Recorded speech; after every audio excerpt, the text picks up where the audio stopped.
Okay, so today is day one. I'm going to show you the pole and the TMJ today. They're both very closely interlinked in terms of tension, which is why I do both exercises together. And you'll see with Tiger, what I've done, not all head collars can do this, but I just undo the strap that goes underneath his cheek, just so I have more access to the masseter, the TMJ and the pole when I'm doing these exercises. So let's get started. So the first thing that I want to do is address the pole.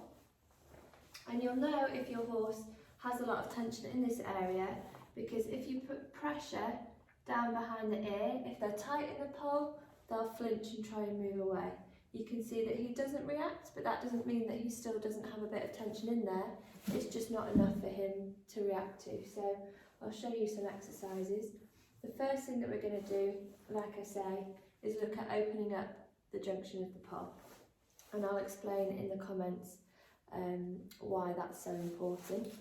There's a couple of videos that I've already put on my page about the pole and why it's so important, so you can check those out as well. But what I'm going to do is I'm just going to slide one hand underneath his chin and the other hand on top of his nose, and you can see he's releasing already because he knows what's coming.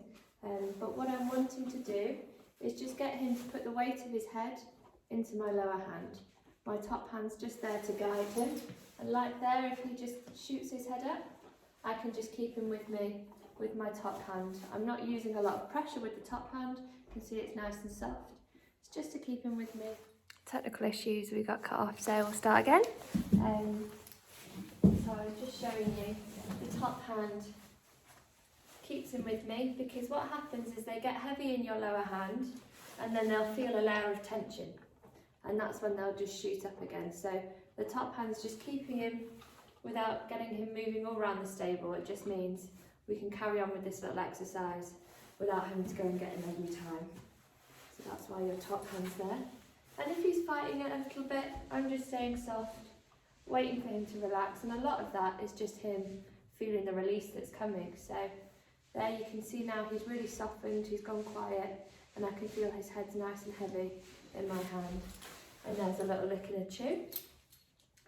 So once he's kind of gone quiet for 2 or 3 seconds, I'll just let go, let him process, because a lot of this is letting them feel the release.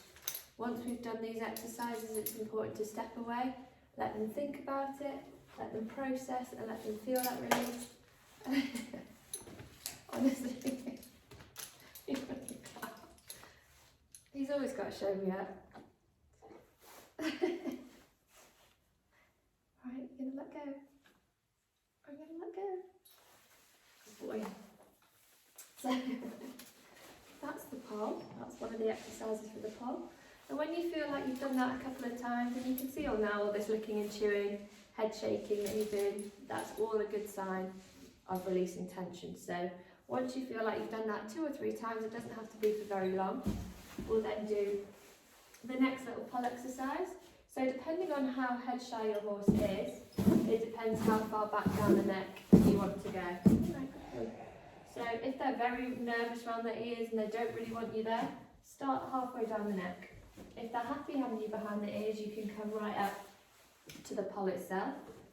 And then all I'm going to do is just put some gentle pressure on the pole, and I'm just doing left and right, just left and right, rocking back and forth. Again, this hand is nice and soft, and I've got my other hand on the head collar, again just to be able to stay with him if he does want to move around. And with all of these exercises, if they do want to move around the stable, you can let them. Try and stay with them as much as you can. But a lot of the movement and a lot of the fidgeting is them also feeling the release of tension, so it's important to allow them to do that. And you can see here, and all I'm doing, I'm not really increasing my pressure very much at this stage, just a gentle rock. Anytime he's a bit fidgety, I'm just allowing him to move, but I'm keeping up with the little rock.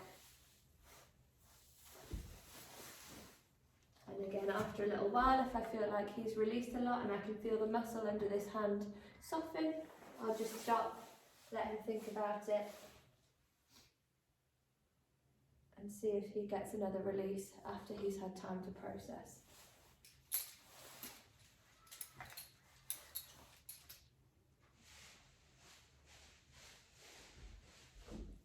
we go. And there's a little lick and a chew after having that short amount of time to process. And you often find once they're ready, they come back and they start interacting with you again. And then you know you can crack on with the next exercise. So then we're going to go now to the TMJ. So once you've done those pull exercises, I would do them 2 or 3 times each. Especially if you're doing this daily, just before riding, you'll find that they're really easy exercises to do after a while. So it's not that you have to spend ages and ages doing all of them, it's just little things you can do just before putting the bridle on to make sure that they're not holding anything in there that they're not usually holding, or if there is a long-term issue, it's just making sure you're helping them out as much as you can. So, jaw. We're going to come into the same position as we did for the first pull exercise. And what we're going to do this time is we're going to just start wiggling the jaw. And now that he's released at his pull, he's a lot softer. So I'm just going to wiggle, wiggle. Again, it's a really small movement, and I'm just keeping my arms relaxed. It's not a very tight, quick, fast movement. But what I'm trying to hear is the little clink of his teeth as I'm wiggling his jaw. And that means that his jaw is nice and relaxed, because as I'm asking him to move the jaw, his teeth are kind of just gently knocking together, showing me that he's not clenching his teeth or holding his jaw. And you can see actually that that's going all the way down his neck. So he's really nice and relaxed in the jaw, which is good. And there, and again, so if I feel like it's gone really nicely, don't have to do it for ages. These are just little checks, making sure there's no tension in there. I can see he was nice and soft, he responded really nicely to that, so that's all good. And again, letting him have a little think.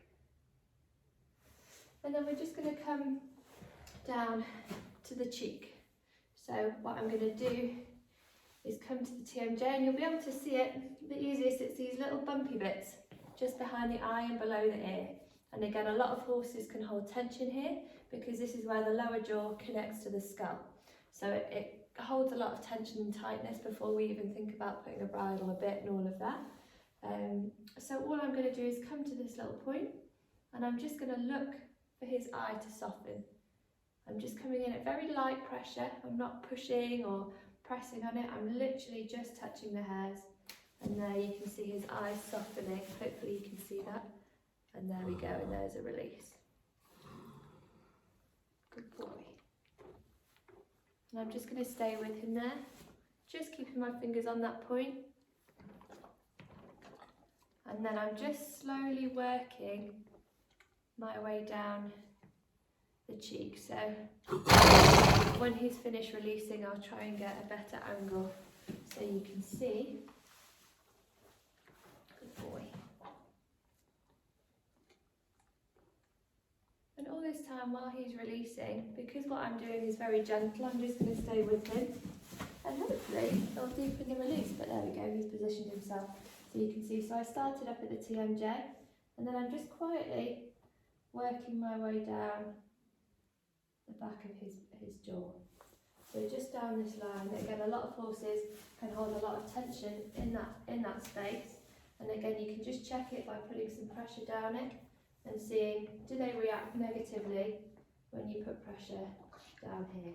If they do, that's just a sign that that's where they're holding tension, so all of these exercises will really help. So you can see, just sliding in, and there, I'll let him have a little think about that because he did really well. So yeah, there's just a couple of little tiny exercises you can do before you put the bridle on, and it'll just make sure that you know that the pole, the TMJ, the jaw, they're all feeling good and all relaxed before you start your ride.